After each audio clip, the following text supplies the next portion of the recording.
Kenyan High Court on Thursday ruled that the constitutional review process initiated by President Uhuru Kenyatta is illegal and has been a source of great tension in Kenyan politics in recent months. The reform, known as the Building Bridges Initiative, aims to dilute the current winner-takes-all rule, which Kenyatta sees as the cause of repeated post-election conflicts in his country.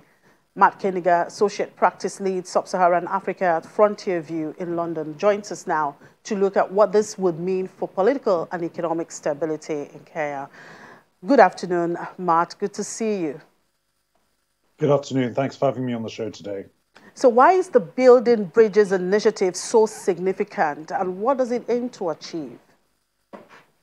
Yeah, so the Building Bridges Initiative is the first major, or the most significant constitutional change that would occur to Kenya since the country became independent in 1963. And the whole idea is that it would change the structure of the way that the post-Kenyatta government would function. The aim of the Building Bridges Initiative is to reduce the risk of political instability, political violence, by making the functioning of government more inclusive, and, as you've said in the introduction, move away from the winner-takes-all approach that Kenyan politics currently has. The primary way it would do this is to make the executive arm of government more powerful through the creation of the post of prime minister. It also wants to increase the number of constituencies that are represented in parliament.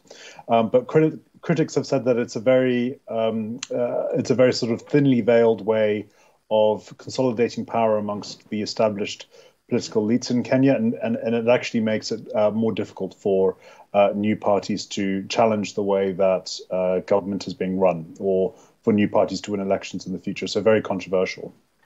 So what does this recent court ruling mean for the risk of political instability during the 2022 elections? Yeah, so I think this is the big question on everyone's mind. You know, people who are watching Kenya, businesses that are operating in Kenya, will we see a repeat of the 2007-2008 political violence? So Kenya certainly does have a history of difficult elections and some violence around elections. We can't rule out a repeat of this, and we can't rule out an increase in political instability over the coming years. There has been an increase in political uncertainty in Kenya since President Kenyatta and his former ally, William Ruto, fell out in 2018. And just a couple of months ago, we've seen the establishment of a new political alliance called the One Kenya Alliance, which is seeking to win the election next year. So in summary, there's a lot more instability. And also, if the Building Bridges Initiative dies completely, so if this court ruling results in the BBI initiative collapsing, then we could see William Ruto, who's one of Mr. Kenyatta's rivals now, getting a bit more political credibility from this. So it could increase his chances of winning the election. So in summary, I don't think there is a risk of political violence and unrest next year, but probably not as high as it was in 2007. Okay, so do you expect political uncertainty to affect Kenya's economic outlook over the coming year?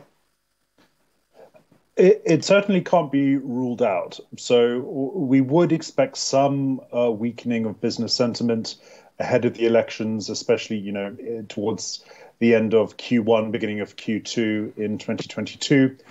We could see a slowdown in foreign direct investment.